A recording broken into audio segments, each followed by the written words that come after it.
Welcome to the Movies of the Dam podcast. My name is Kyle Grant, and I'm sitting here as always with my friend and published horror author, John Hunt.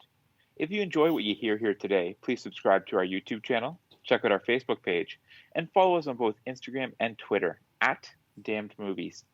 Email us any questions, comments, and suggestions to moviesofthedamned@gmail.com.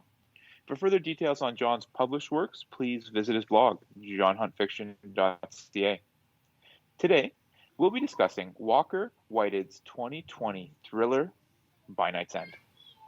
The movie follows a couple that is awoken to a man searching for something through their home.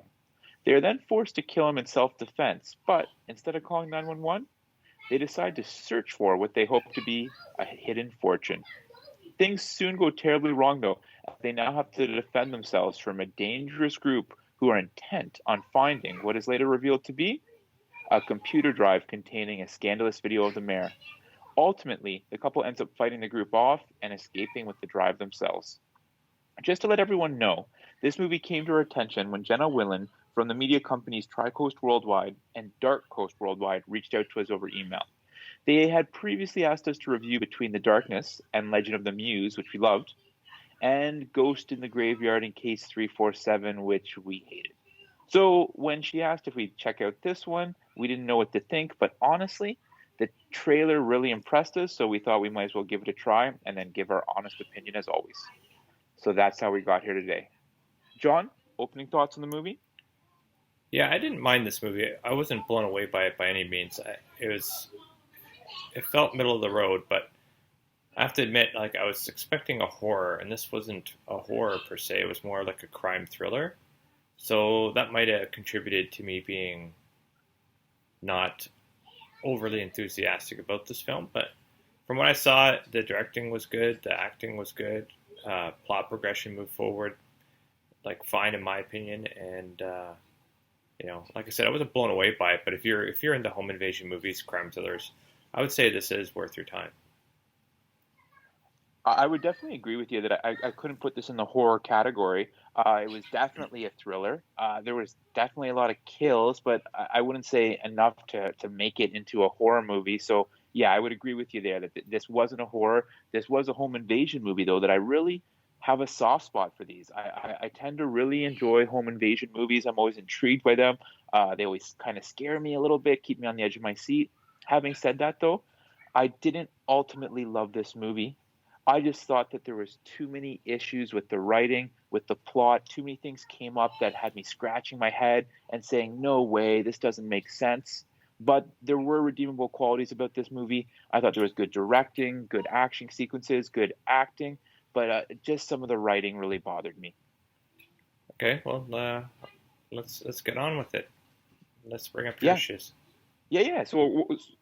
So we'll work our way through the movie. Yeah. I personally love the setup. I thought that this was a great premise where it's kind of a couple, they're married, they're kind of down on their luck financially. That's really broadcast early on in the movie. And then there's this intruder comes who they do legitimately kill in self-defense, but then they're in that tough spot. This intruder was searching for something. Is it money? Is it something valuable? We could really use that. Do we call 911 or not? So I love that setup. I love that premise.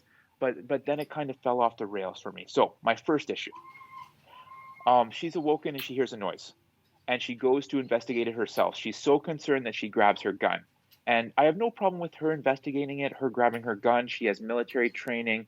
I get that she wants to clear the house to make sure it's safe. What I have an issue with is that A, she didn't wake up her husband, and B, she didn't call 911, because I feel like the vast, vast, vast majority of people out there are going to do one of those two things, if not both.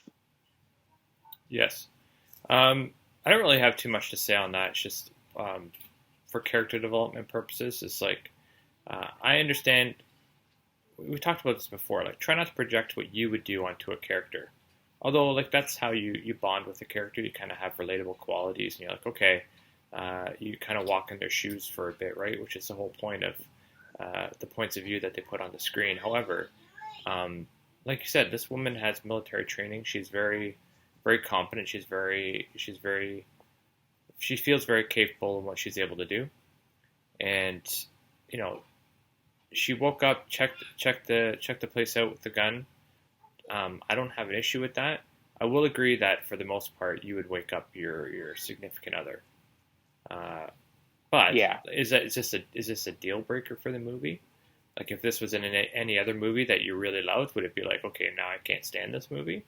I don't think it's it's not that. necessarily Yeah, I just don't think it's that big of a faux no. pas.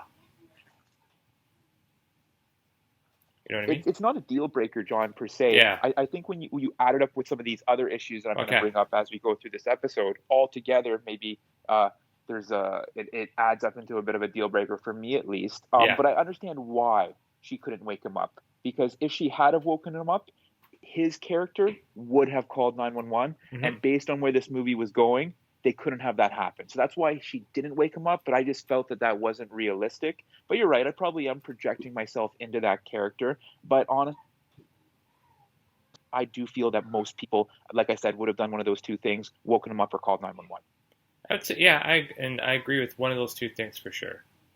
But I just thought it was like such a Um, minor thing. Like you gotta look at it this way. Like maybe yeah, she's confident, she's military experience, but she's also like she was awoken in the middle of the night. She might be scared. She might be doing, and she's not just thinking as clear as normally you would be thinking. So maybe it's not your first instinct to wake up your and that's partner. fair, right? Because normally, and secondly, That's the fair. and then secondly, she's a tough one in the family. What's she gonna wake him up for? Like normally, when you see a movie, like, and this is not uh, when you watch a movie, it's usually the dominant uh, person who gets woken up, and then he or she has to go check out the problem that the other person, oh, I hear someone in the house, go check it out.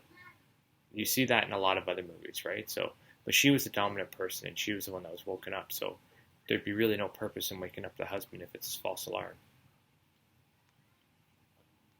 No, and I hear what you're saying, and people do make mistakes all the time, but it's just something that kind of Yeah, had me thinking when it happened. So I thought I'd bring it up. But then she kind of goes on her search, and her search leads her outside into almost like it's not a basement, but it's almost like a crawl space under the house. hmm, And so she's kind of in that crawl space, and then here's the intruder is actually in her bedroom and has confronted her husband now, and she's able to hit what I would call an almost impossible shot through the floor to into the intruder. What did you think about that shot? I've seen it in so many movies where it kind of like I don't know. It's like it's one of those things like if I'm directly under someone and they walk overhead of me, I know where they are, Yeah. right? So like if you shoot and it hits the person and they make a noise, then you know you've hit them. If you shoot and they don't make a noise, then you're going to shoot some more. So I don't find it terribly unrealistic. No, it wasn't terribly unrealistic, but I just saw that and it was a bit of an eye roll moment. But you're right. This isn't something original or unique here. It's something that's been done so many times before. Hmm. But yeah, but then she obviously hits him, goes back in, and that's where kind of they were forced to kill him because he's drawing a gun on them and she has to shoot him and kill him. Yeah. And then comes, which again, I love this premise where it's just like, do we call 911 or not? I didn't have an issue with them not calling at this point, but I just thought this was like a really unique, cool situation for them to be in. What were your thoughts on that? So for me, this is the part where I had a problem with. Her character is uh, an upstanding, play by the book, military type personality who, you know, and you could see like she was the one that was like mostly the arguing one against it. So she was against it, but she's Yeah. also a dominant personality in that relationship. I think if she didn't want to do it, it wouldn't have been done. And I see her really based upon everything that's going on with her. I see her calling the police on this. Like right at that moment, they're justified. This guy broke in, and you have stand your ground laws in the states, right? This guy broke in, was in the house, had a gun. She shot him. They're fine. And you know what happens? The police show up to take the body away, and guess what they can do after the guy's gone? They can search the house for the thing that the guy was looking for, and no one knows the wiser. I was just about to say that.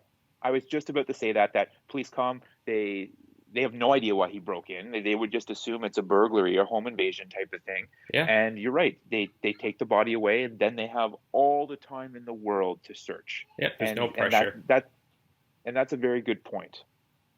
So Uh, that's the only problem I had with the movie.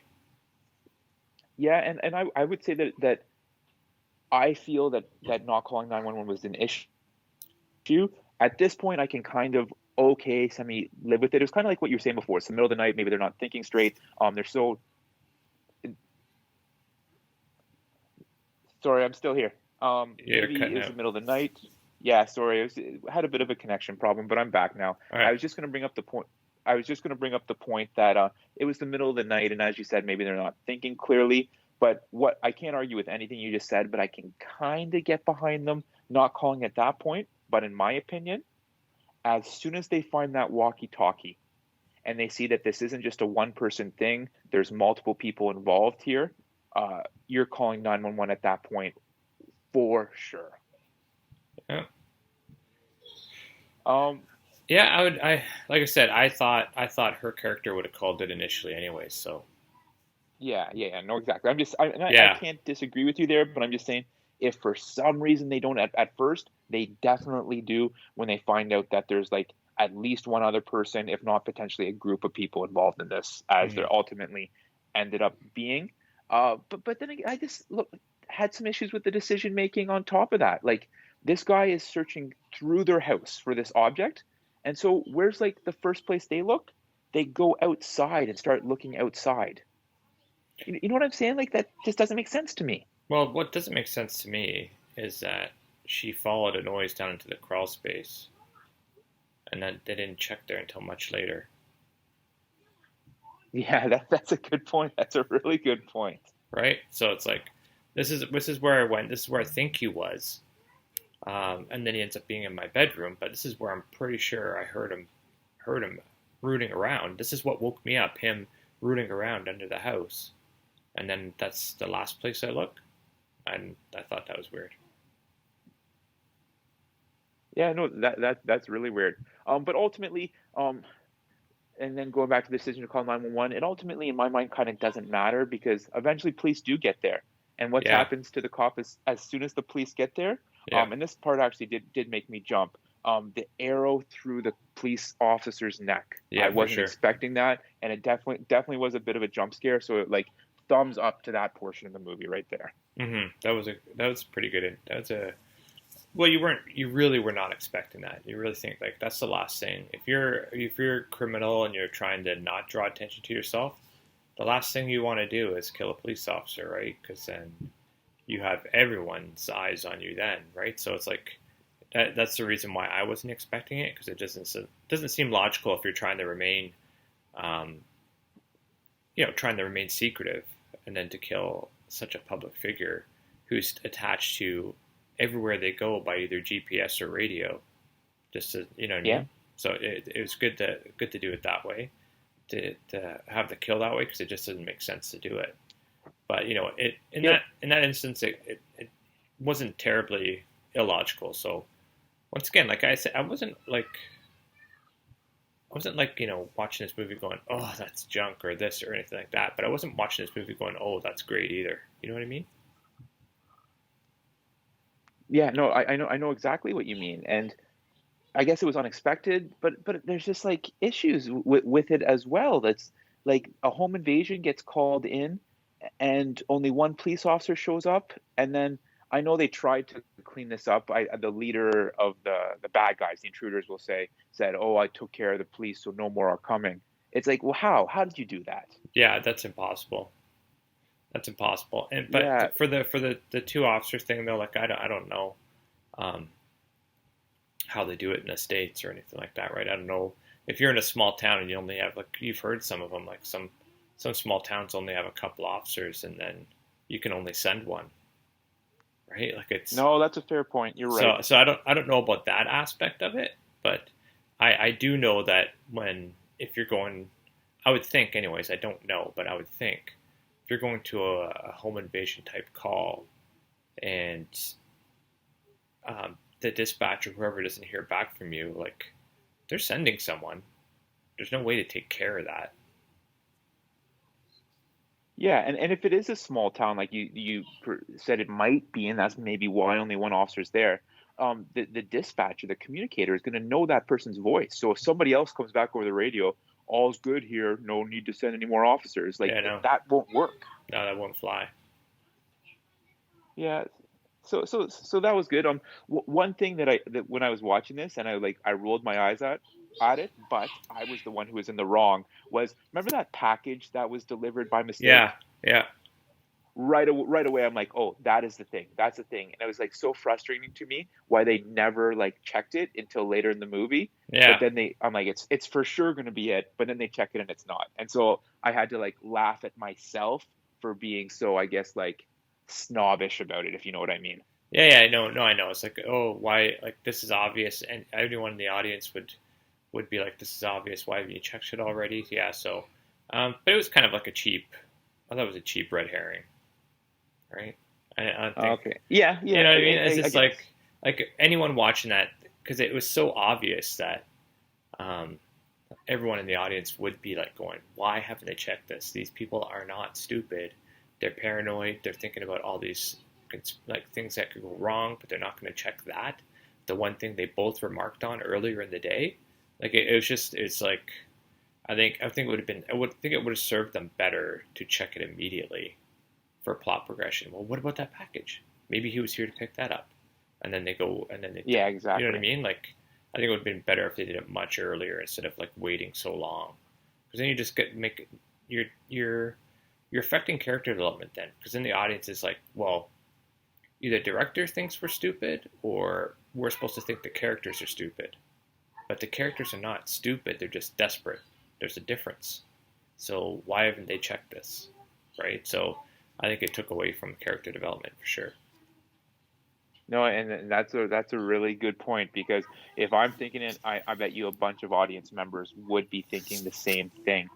But then eventually they make their way up to the attic, and I had a big problem with this. The husband kind of gets snatched from the attic, and then she can't get out because the attic, like, crawl space trapdoor is like automatically nailed shut. There's no way they could have nailed it shut that quickly. Well, I thought that was weird, but I thought it would just. I actually thought initially that it was just locked, right? Because remember Christmas Vacation? Chevy Chase Yeah, gets, love that movie. yeah, he gets locked up there. Once the door closes, you can't get it down, right? Yeah, Like, and then he kind of fell through the roof, and she kicked through the roof, right? Like it's a lot like from that movie, right? To get out. So um, once again, like if they're going to show that it's nailed that quick, they should just show like the one guy holding a nail gun, boom, right?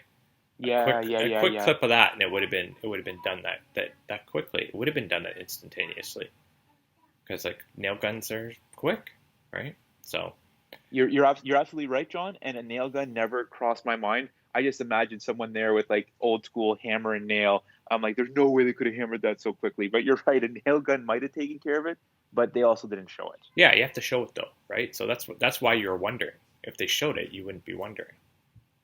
No, really, really good point. And then I guess we're gonna call it the big reveal here. We find, because for most of the movie you don't know what they're Hmm. searching for. You have Hmm. no idea what it's gonna be.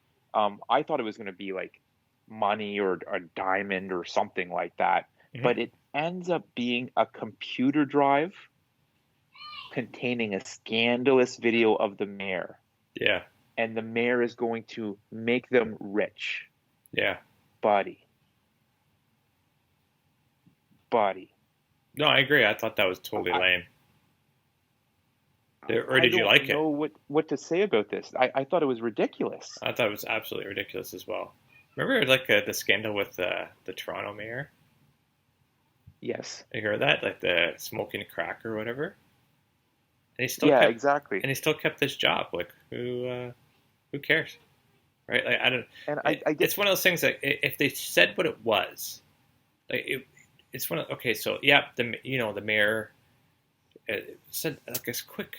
I don't like expositions per se, but just a quick like the mayor's family's been in this town forever. They're extremely rich, and in this video, he's like tag teaming a bunch of teenagers. Something horrendous. where you could understand why it would be worth a lot of money and that the mayor has a lot of money to provide. But it's nothing like that. You don't even know what the scandal is. Who cares? You don't know what the scandal is. You don't know if the mayor has money or not. Like, I You know guess what I there's mean? some mayors out there that are wealthy, John, but I think for the most part they're just regular people. Depending on the size of the But town, for sure, yeah. then they say, like, he said something. He had a little bit of an explanation where he's like, like, he's so powerful, he controls everything, and I'm just like, what's even happening here? Like, Yeah, this no, isn't realistic. no. It's one of those things that it's I don't know what they mean by that. So it means that you have a free reign to run your drug or criminal enterprise in this town. I don't think so. I don't think you can have a mayor go to the chief of police or all the police officers and says, "Hey, see these guys? They're untouchable." It just wouldn't work Yeah, like that, right? It just yeah. you can't do that. It doesn't make sense. So I think they would have been so much better served to have found a bag of money somewhere containing $1 million or something like that. But I just thought that was, of all the issues I brought up, that was the biggest one. What the actual hidden treasure was. It wasn't treasure. No, And then ultimately, they end up fighting them off and killing them. And there's some good action sequences there, like entertaining stuff. And then again, instead of calling the police, they just leave their house like with bodies everywhere, destruction everywhere, and they just drive away with this computer drive. And the husband is severely injured. It doesn't appear like they're going to a hospital. They're just going on the highway, and then the movie ends. Like, mm. I didn't buy that ending either. I wasn't a fan of that. Well, here's my hope. This is my main issue with the film. And once again, like, there's not a lot you can do with home invasion movies to make them unique. And you could tell these guys tried, right? And I typically I applaud the effort. It's just like sometimes the nuances are very important, and when you don't nail down the small details, um, the overall picture gets lost. So my whole thing is like, so they know that their buddy would. They sent this one guy in here. I guess he was the fuck up, right? Didn't to go get this hard drive that he hid there, right? They send him in Yep. there alone.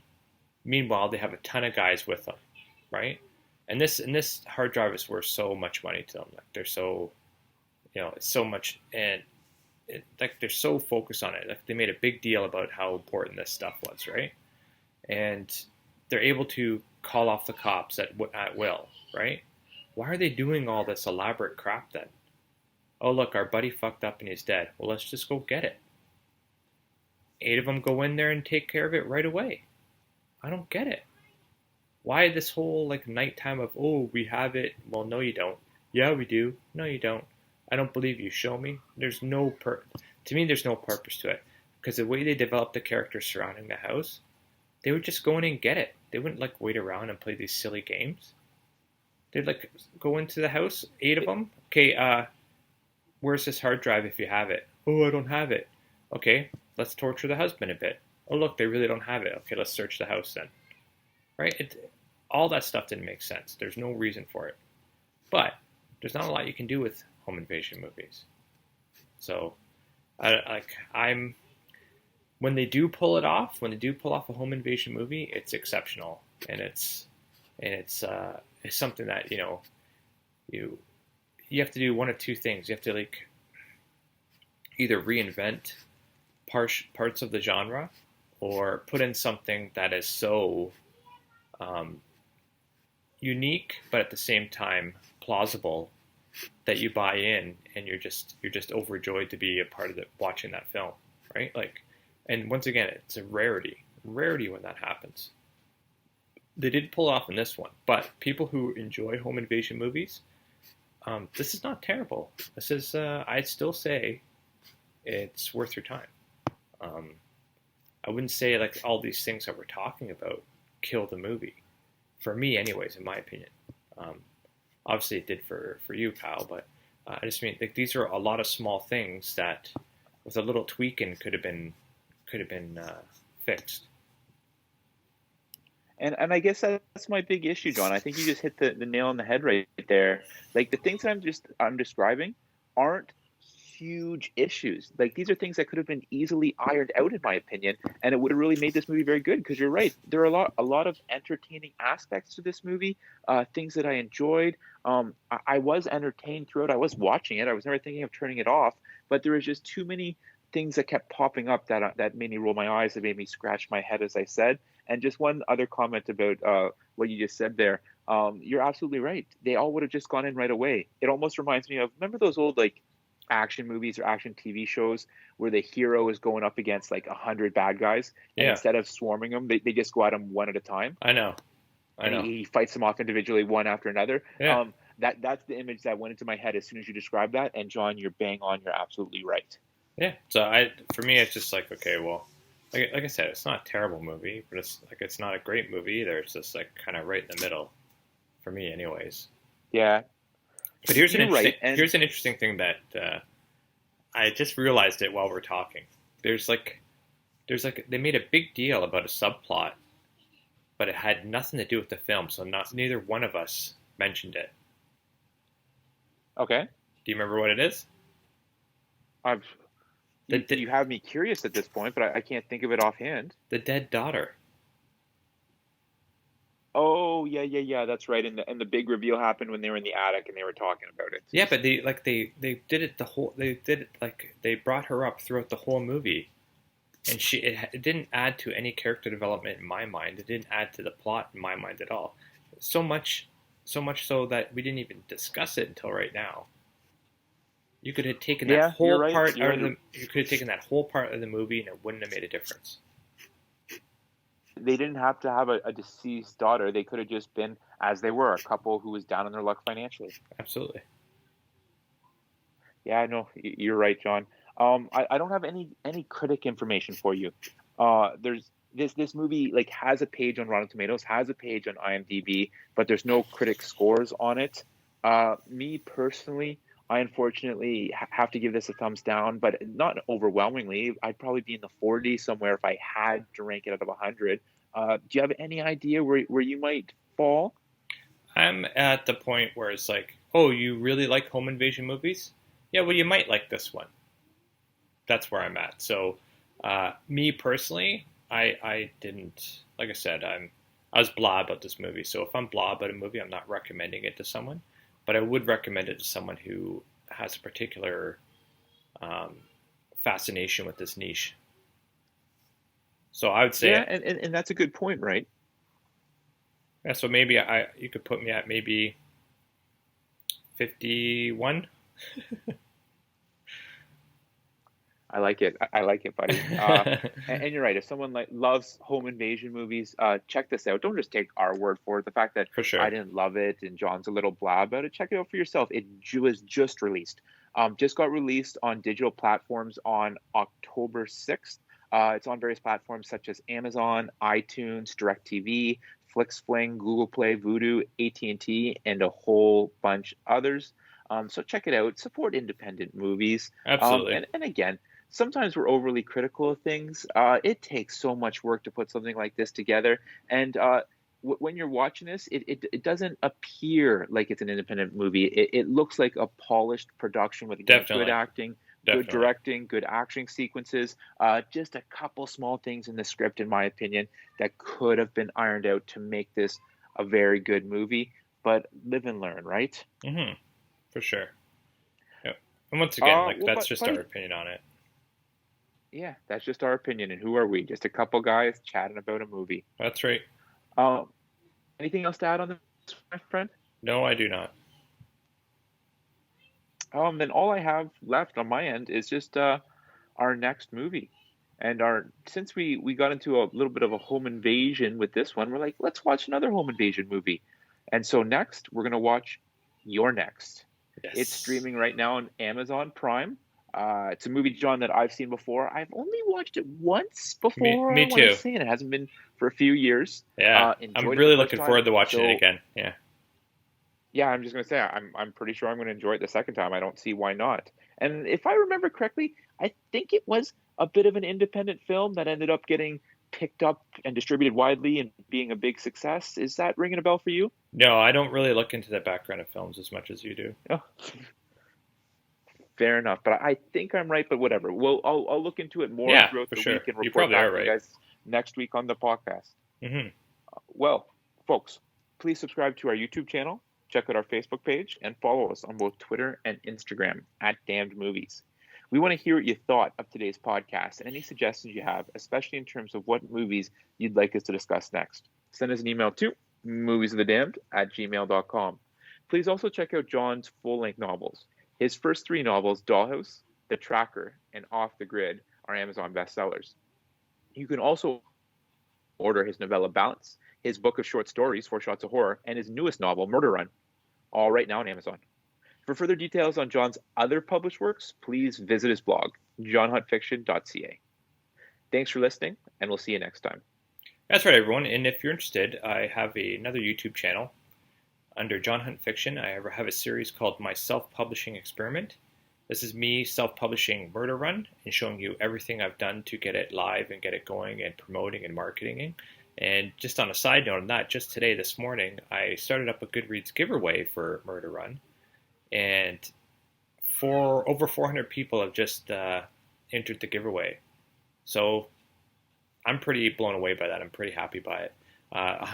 There's 100 free ebook copies that are being given out for this giveaway. So if you're interested and you want a free ebook for Halloween, because that's when you'll get your book, just go to Goodreads, enter my giveaway, and off you go. And once again, thanks everyone. Have a great week. Be kind, everyone.